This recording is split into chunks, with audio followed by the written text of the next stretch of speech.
राधे राधे दोस्तों। आज हम आपको सुनाएंगे एक राजा की कहानी। अगर आप हमारे चैनल पर नए हैं तो प्लीज़ हमारे चैनल को लाइक करें, सब्सक्राइब करें और शेयर करें। दोस्तों, समय समय सदा एक सा नहीं रहता है। हर किसी का समय बदलता है। समय बड़ा बलवान है। राजा को रंक और रंक को राजा बनते देर नहीं लगती। समय का काफ़ी महत्व होता है और समय की पहचान करके मनुष्य को अपने जीवन में आगे बढ़ना चाहिए। बहुत पुराने समय की बात है। एक राजा था जिसका नाम प्रताप सिंह था। राजा एक बहुत ही न्यायप्रिय, दयालु और समझदार था। अपने कर्तव्य बड़े निष्ठा के साथ वह निभाता था। अपनी प्रजा के साथ भी वह अपने परिवार की तरह व्यवहार करता था। वह अपनी प्रजा का सब तरह से ख्याल रखता था। राजा के एक लड़का था जिसका नाम चंद्रेश था और एक राजकुमारी थी जिसका नाम राजवी था। बेटा छोटा था और बेटी बड़ी थी। दोनों की उम्र करीब 12 साल और 17 साल थी। दोनों बच्चों से राजा बहुत प्यार करता था। जाहिर सी बात है, हर माता पिता अपने बच्चों से प्यार करते हैं। उसी तरीके से राजा और रानी भी अपने बच्चों से बहुत प्यार करते थे। हर तरह की सुख सुविधा अपने बच्चों को दे रखी थी, क्योंकि राजा थे तो किसी चीज़ की कोई कमी नहीं थी। कुछ समय बाद राजा की लड़की धीरे धीरे बड़ी होने लगी, तो राजा को अपनी राजकुमारी के विवाह की चिंता सताने लगी। और एक दिन अपने दरबार में राजा ने अपने नगर के नाई और ब्राह्मण को बुलवाया, क्योंकि पहले के समय में राजा महाराजाओं के बच्चों की शादियां भी नाई ब्राह्मणों के द्वारा ही तय की जाती थी। नाई और ब्राह्मण राजा का आदेश पाकर दरबार में हाजिर हो गए। उन दोनों से राजा बोला कि हमारी बेटी के योग्य कोई वर तलाश करो, क्योंकि अब हमारी बेटी शादी के योग्य हो गई है। इसलिए आप लोग जाइए और हमारी बेटी के लिए योग्य वर ढूंढ कर आइए। वर ऐसा ढूंढ कर आओ जो समय को पहचानता हो, समय के साथ चलता हो, जो समय देखकर काम करता हो। गरीब हो या अमीर हो, किसी भी जात का हो, इस बात से कोई फर्क नहीं पड़ता। अगले दिन नाई और ब्राह्मण अपना खाना पीना लेकर अपना बोरिया बिस्तर बांधकर चल दिए वर की तलाश करने के लिए। वर की तलाश में दोनों नाई और ब्राह्मण नगर नगर घूमने लगे। कई दिन बीत गए, लेकिन राजा के अनुसार उन्हें ऐसा कोई भी व्यक्ति नहीं मिला जो राजकुमारी के योग्य हो। बात करने पर जवाब तो यही मिलता, अरे भाई, समय भी कोई देखने की चीज है। कई जगह उन्होंने कई लड़कों से बात की जो उन्हें सही लगे, लेकिन वो राजा की बात पर खरे नहीं उतरे। समय कैसा दिखता है यह कैसे कोई बता सकता है? हम नहीं जानते। तुम्हारा राजा कहीं पागल तो नहीं हो गया? कई दिन बीत जाने के बाद नाई और ब्राह्मण परेशान हो चुके थे। खाली हाथ लौटना तो संभव ही नहीं था।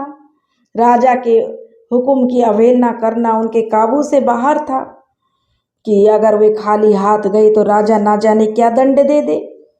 अब यह बात उनके लिए बड़ी असहनीय हो गई।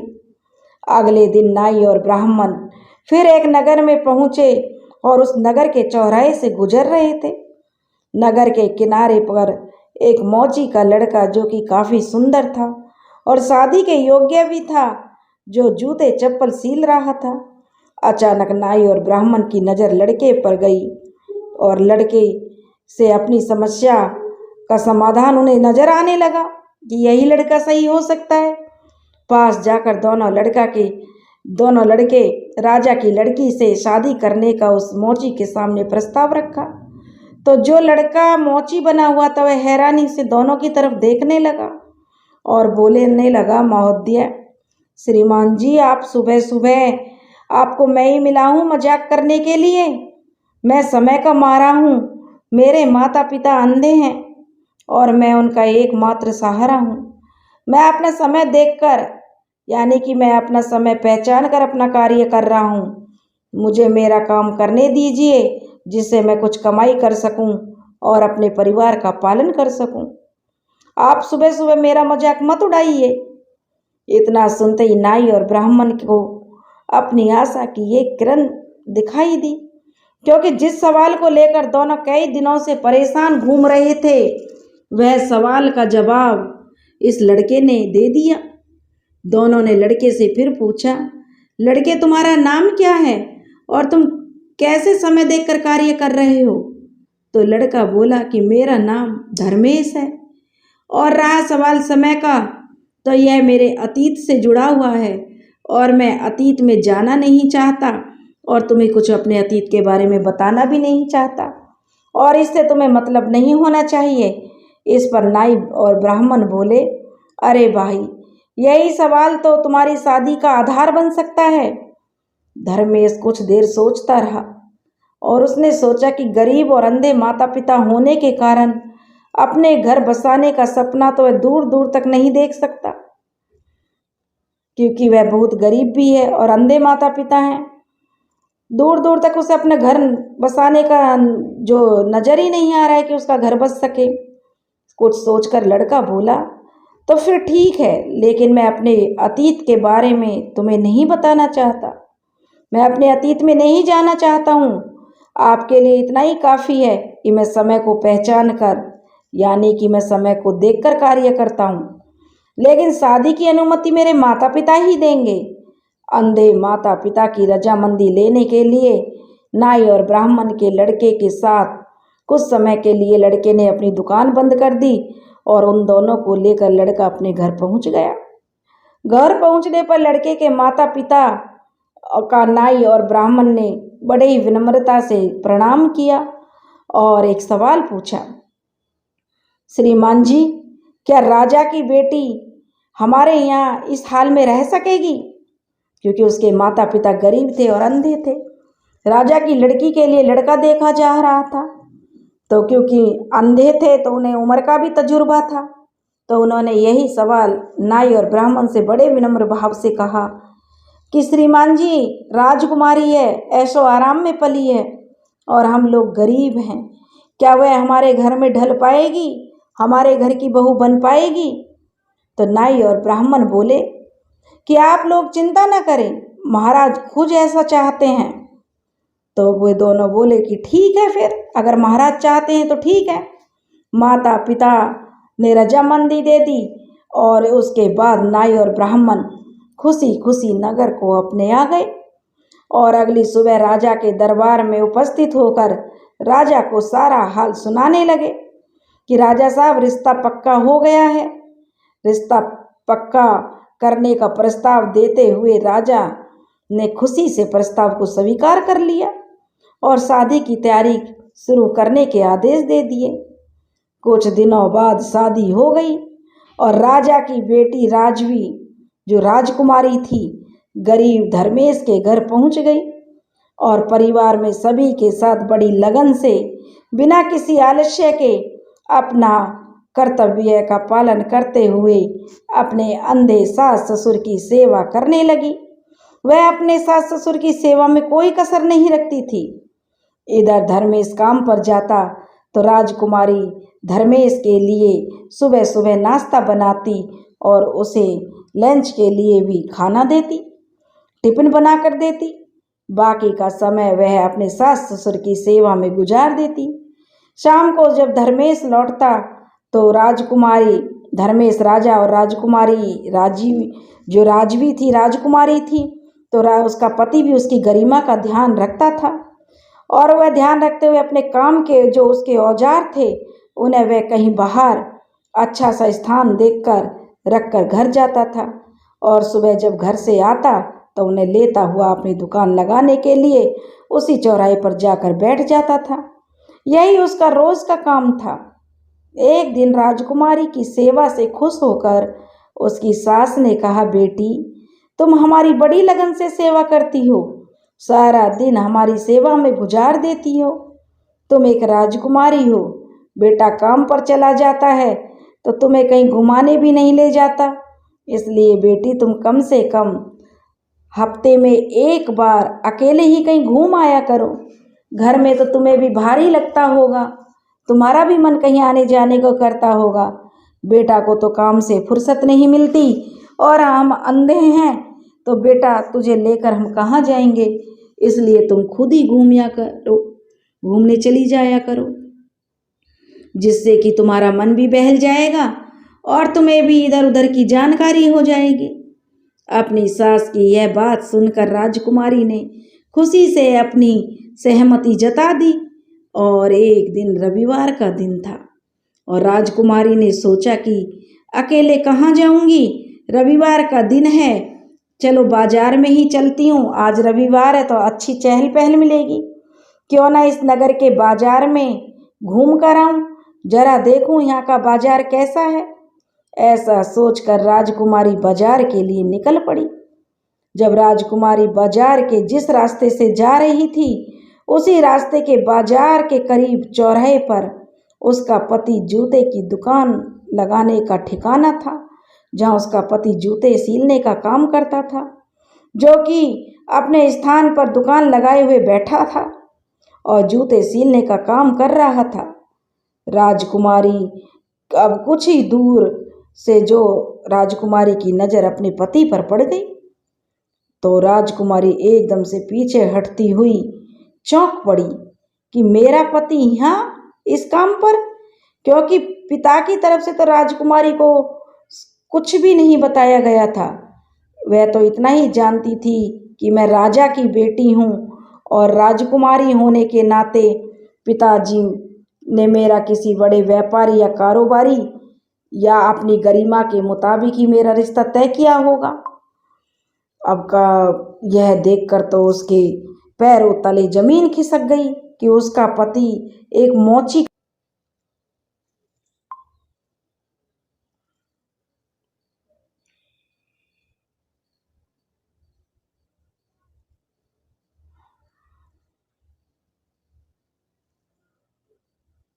मानो उसके पैरों तले जमीन खिसक गई है, आकाश से हजारों बिजलियां उसके ऊपर गिर पड़ी हो।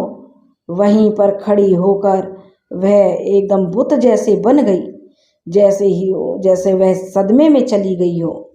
जैसे ही उसकी चेतना लौटी तो उसने वहां खड़े खड़े ही कुछ सोचा और अपना चेहरा ढककर उसने सोचने लगी कि मेरे साथ यह सब क्या हुआ। क्या मेरे पिता नहीं जानते थे कि मेरा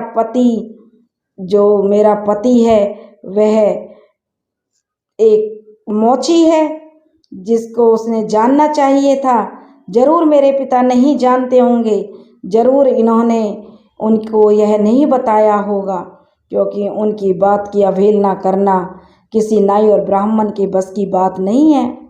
इसका मतलब वह तरह तरह के विचार उसके मन में आने लगे।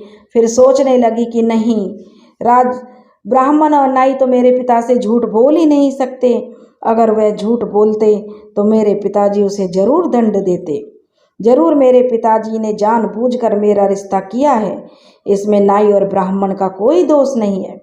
मेरे पिताजी ने मुझसे किस जन्म का बैर निकाला है, वह भी अपनी बेटी के साथ इतना बड़ा धोखा। मैं कभी भी अपने पिताजी को माफ़ नहीं करूंगी और आज के बाद राजकुमारी नहीं, दूसरी राजकुमारी होगी।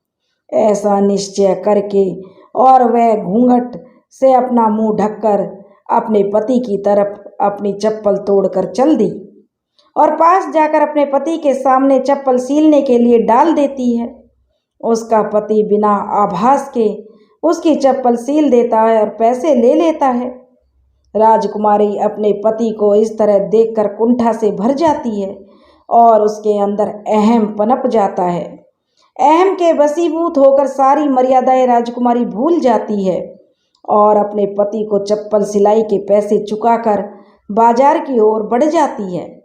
बाजार में पहुंचकर बाजार आने का कारण कि वह किस लिए आई है, सास ससुर ने किस लिए उसे भेजा है, वह सब भूल गई और वह सबसे पहले अपने सास ससुर और पति को सबक सिखाने के लिए कुम्हार की दुकान से खाने पीने के लिए मिट्टी के बर्तन और पत्तल ले लेती है और अपने आप से वादा करती है आज के बाद वह घर के बर्तनों में अपने पति और सास ससुर को खाना नहीं देगी और ना ही पानी इन बर्तनों में उन्हें पीने को देगी। घर के बर्तनों से उनके बर्तन अलग रहेंगे। मेरे साथ अन्याय करने की मेरे पिता सहित सभी को यही सजा होगी। ऐसा ठानकर बाजार से मिट्टी के बर्तन और पत्तल लेकर राजकुमारी घर आ जाती है। घर पहुंचकर राजकुमारी का अपने अंधे सास ससुर और पति के प्रति व्यवहार बदल चुका है और राजकुमारी के रूप में परिवार को एक जो है हिटलर मिल जाती है, यानी बहुत गुस्से वाली मिल जाती है। घर पहुंचते हुए अपने सारे संस्कार भूल जाती है। घर पहुंचते ही सास ने पूछा, बहू तू आ गई? तो राजकुमारी ने जवाब दिया, किसकी बहू, किसकी बेटी, कौन सी बेटी? मेरे पिता ने ही मुझे बेटी नहीं समझा, तो फिर तुमसे क्या कहूँ? लेकिन हाँ, बाजार से आप लोगों के लिए एक खास उपहार लाई हूँ। सास ने पूछा, क्या उपहार लाई हो बेटा, बेटी? तो राजकुमारी ने जवाब दिया, यह मिट्टी के बर्तन आपके लिए लाई हूँ, जो कि रोजाना आप लोग इन्हीं में बर्तनों में खाना खाओगे और इन्हीं को साफ करके आप ही इन्हें साफ करोगे। अगर साफ नहीं किए तो आपके गंदे बर्तनों में ही आपको खाना पड़ेगा। मैं तो अब हाथ लगाने वाली नहीं हूँ, क्योंकि मेरे साथ इतना बड़ा धोखा जो हुआ है, मुझे राजकुमारी से मौचन बना दिया, इसलिए आप लोगों के लिए यही ठीक रहेगा। बेचारे अंधे सास ससुर भी क्या कर सकते थे। बोले, ठीक है बहू, जैसा तुम चाहो। शाम को अपने काम से जब उसका पति घर आया तो राजकुमारी ने गिलास की जगह कुल्हड़ में पानी दिया। कुल्हड़ में पानी देखकर धर्मेश चौंका और विचार करने लगा कि आज राजवी को शायद हमारे बारे में सब कुछ मालूम हो गया है। और यह राजकुमारी, यह क्या है? वह फिर भी बोला कि यह क्या है? इस पर राजकुमारी बोली, यह आपका सौभाग्य है और मेरा दुर्भाग्य है। मैं नहीं जानती थी कि मेरे पिता ने मेरे साथ विश्वासघात कर सकते हैं। मैं कोई पिता अपनी बेटी के साथ ऐसा भी कर सकता है। और आपसे तो मैं क्या कहूँ, लेकिन आप इतना जान लीजिए, मैं एक राजकुमारी हूँ और आप एक मौची हैं। मैं अपने बर्तनों में खाना आपको नहीं दे सकती, इसलिए बाजार से आप लोगों के लिए खास बर्तन लाई हूँ, जो कि सुबह खाना खाने के बाद शाम के लिए अपने बर्तनों को धोकर भी अलग सुरक्षित आपको अपने आप ही रखना है। मैं यह काम नहीं करूँगी और ना ही आपके झूठे बर्तन उठाऊँगी, समझे? इस पर उसका पति बोला, ठीक है, जैसा तुम चाहो। सुबह शाम उसका पति अपने अंधे माता पिता के झूठे मिट्टी के बर्तनों को साफ करके अपने अगले टाइम खाने के लिए किसी सुरक्षित जो घर के बाहर दालान में आला बना हुआ था उसमें रख देता, लेकिन कभी विरोध नहीं करता। इसी तरह समय गुजर रहा था और एक दिन की बात है, राजा प्रताप सिंह की राजधानी पर किसी दूसरे राजा ने जो युद्ध के लिए चढ़ाई कर दी, क्योंकि उसके राज्य को वह हथियाना चाहता था और सोते हुए सैनिकों और सोती हुई प्रजा को सभी को अपने कब्जे में ले लिया। राजा को बंदी बना पाता इससे पहले ही एक गुप्त सैनिक जो कि मुस्तैदी पर था राजा प्रताप सिंह के पास पहुंचा और सारा हाल बताते हुए बोला, महाराज, आप परिवार को लेकर गुप्त रास्ते से महल से निकल जाइए। और कहा कि महाराज, रात चला गया तो वापस भी पाया जा सकता है, लेकिन अगर आपको दुश्मन ने बंदी बना लिया तो सारी उम्मीद खत्म हो जाएगी। राजा प्रताप सिंह ने ऐसा ही कुछ किया। वह समझ गया कि समय की नजाकत को समझना चाहिए, इसलिए उसने कुछ धन लेकर अपनी रानी और अपने बेटे के साथ महल से बाहर निकल गया। रात में पैदल चलते चलते लंबा सफर तय करके दूसरे राज्य की सीमा में शहर के करीब पहुंच गई। सुबह होने को थी। राजा ने अपनी रानी से कहा कि रानी, हम इन वस्त्रों में जो हमने पहन रखे हैं ये राजसी वस्त्र हैं, ना हम इन वस्त्रों में शहर में जाएंगे और ना ही कहीं रह पाएंगे, क्योंकि कोई भी हमें पहचान लेगा। इसलिए सुबह होने को है, मैं शहर में जाता हूँ और आम कपड़े खरीद कर लाता हूँ। इस तरह रानी ने कहा, ठीक है महाराज। बाजार पहुंचकर राजा ने साधारण कपड़े खरीदे और वे कपड़े खरीदे जो नट समाज के लोग पहनते थे। राजा कपड़े लेकर वापस रानी और अपने बेटे के पास आ गया। पास आने पर रानी ने जब कपड़े देखे तो बोली, महाराज, ये कैसे कपड़े हैं? राजा बोला, रानी अब आप यह भूल जाइए कि हम राजा हैं और आप रानी हैं। रानी, हमने अपने राज्य शासन में युद्ध कला के साथ साथ नट कला का भी थोड़ा ज्ञान अर्जित किया था, जो कि हमने अपने यहाँ आने वाले मनोरंजन करने वाले नट समाज के लोगों से सीखा है। उस कला का प्रयोग करके अब यहाँ पर हम अपना जीवन यापन करने के लिए इस्तेमाल करेंगे। अब ना तो राज रहा है और ना ही हम राजा रहे और ना ही तुम रानी, और आगे जीना भी तो है। जीने के लिए तो कुछ तो करना ही होगा। इसलिए आज मैं नट और तुम नटनी और हमारा बेटा ढोल बजाएगा। चौक चौराहों पर तमाशे दिखाएंगे और जो हमें तमाशे में पैसे मिलेंगे उससे हम अपना गुजारा करेंगे। धीरे धीरे कला में निपुण भी हो जाएंगे। रानी बोली, ठीक है महाराज। इस प्रकार राजा और रानी तीनों प्राणी नट बन गए और नगर नगर चौराहे चौराहे पर तमाशा दिखाकर जो पैसे उन्हें मिलते उसी से अपना गुजारा करने लगे। धीरे धीरे तमाशा दिखाने में राजा प्रताप सिंह ने बहुत ही ख्याति प्राप्त कर ली। वे बहुत ही जो प्रसिद्ध हो गए। प्रताप जो राजा था, राजा प्रताप नट का जो तमाशा दिखाता तो कुछ ही दूरी पर वहाँ लोग इकट्ठे हो जाते। जहाँ पर तमाशा दिखाते थे वहाँ पर लोग इकट्ठे हो जाते। एक दिन राजा तमाशा दिखाने के लिए उसी नगर के चौराहे पर पहुँच गया जहाँ उसका जामाई धर्मेश अपनी दुकान लगाता था। शाम का समय था। कुछ ही दूरी पर ढोल की आवाज़ आ रही थी। पता करने पर मालूम हुआ कि जो विख्यात नट है प्रताप, उसका खेल लगा हुआ है, उसका जो खेल का तमाशा चल रहा है। सभी लोग तमाशा देखने के लिए उनकी तरफ बढ़ने लगे। धीरे धीरे भीड़ इकट्ठी हो रही थी। धर्मेश ने भी आज तमाशा देखने की लालसा उसके मन में भी उठी। इसलिए उसने अपनी दुकान का सारा सामान समेटा और बक्से में रख लिया और बक्से को उठाकर अपना जो खेल की तरफ चल दिया जहाँ नट नटनी का खेल चल रहा था। अपने बक्से को किनारे पर रखा और तमाशा देखने लगा। धर्मेश की नज़र जब करतब दिखाते प्रताप सिंह पर पड़ी तो उसे अपनी आंखों पर भरोसा नहीं हो रहा था। उसके बाद उसने एक एक कर बाकी के लोग, नाचती हुई रानी, ढोल पीटते हुए राजकुमार को देखा तो तीनों को आसानी से पहचान लिया।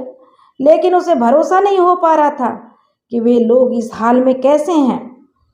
तब वो तो एक राजा हैं और अपने राज्य में ही होंगे। आखिर यह क्या माजरा है?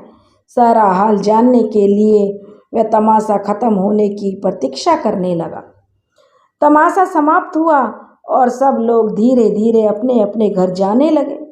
जब सब लोग चले गए तब धर्मेश राजा के पास गया और बड़ी हैरानी से उन सब की ओर देखकर बोला कि राजा से नट कैसे आप बन गए?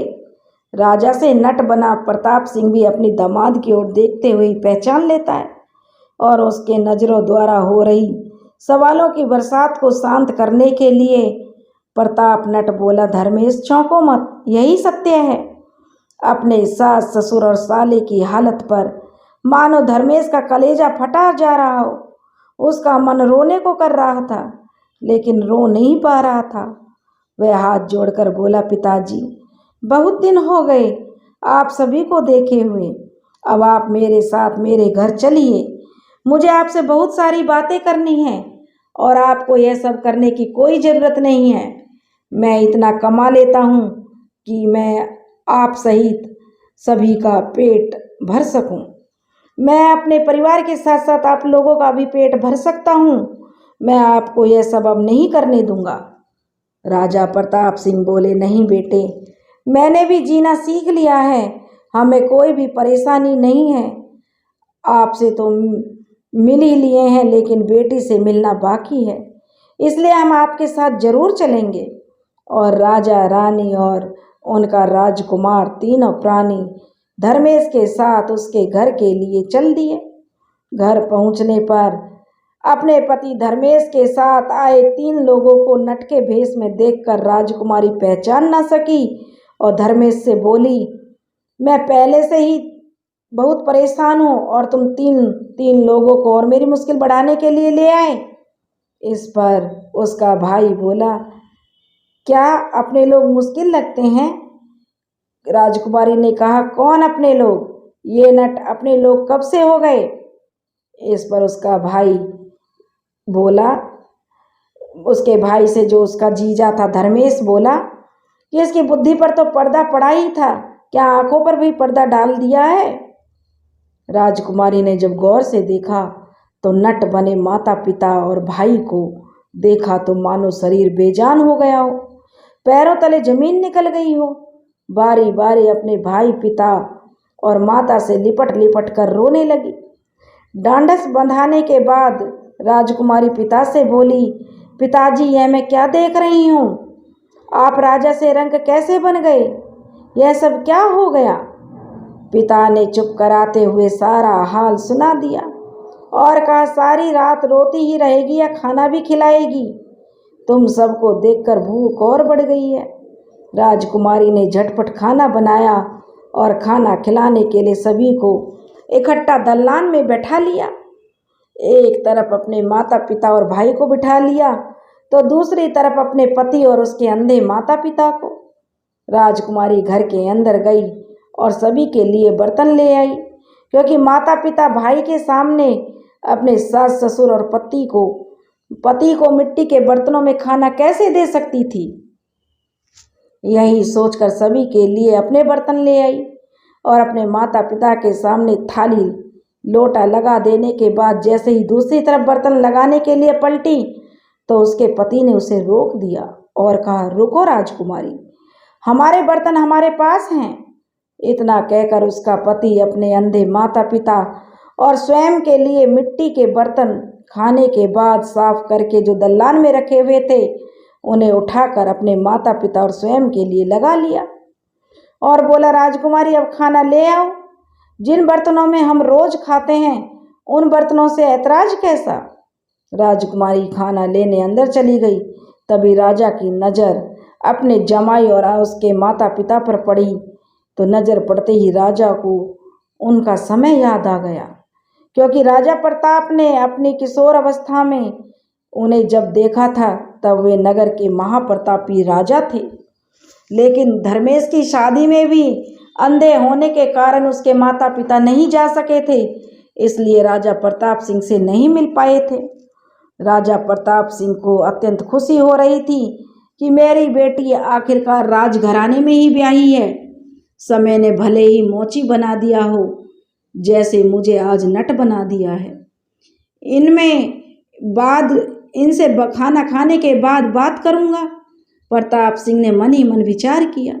राजकुमारी खाना लेकर बाहर आई और मेहमानों को देने के बाद अपने पति की तरफ खाना परोसने के लिए घूमी तो तीनों ने अपने मिट्टी के बर्तन सामने कर दिए। तब राजकुमारी को थोड़ा संकोच हुआ, उसमें खाना डाल तो दिया। खाना डालते देखकर राजा प्रताप सिंह यानी कि जो राजकुमारी के पिता थे वे खड़े हो गए और बोले, बेटी, मेरे दामाद और उसके माता पिता को मिट्टी के बर्तनों में खाना और हमारे लिए अपने घर के बर्तनों में खाना, यह सब क्या है? राजकुमारी कुछ बोल ना सकी। उसके बाद उसके जमाई जो कि उसके बेटी का पति था उससे राजा ने पूछा, तुम ही बताओ सब क्या है? तब राजा का जमाई बोला, पिताजी, जिस दिन आपकी बेटी को यह पता चला कि मैं एक मोची हूँ उसी दिन से यह सब करने लगी है, उससे पहले सब ठीक था।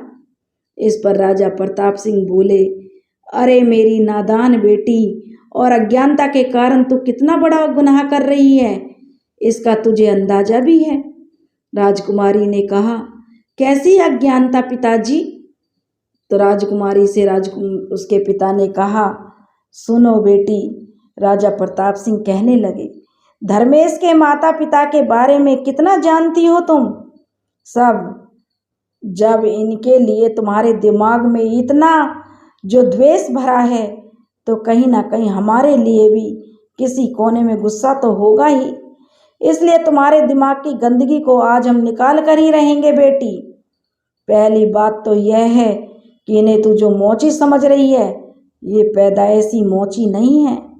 जिस तरह से हम पैदाइशी नट नहीं हैं, वक्त ने हमें नट बना दिया है, वैसे ही इन्हें वक्त ने मोची बना दिया है। मैं इन्हें तब से जानता हूँ जब से तो तुम पैदा भी नहीं हुई थी।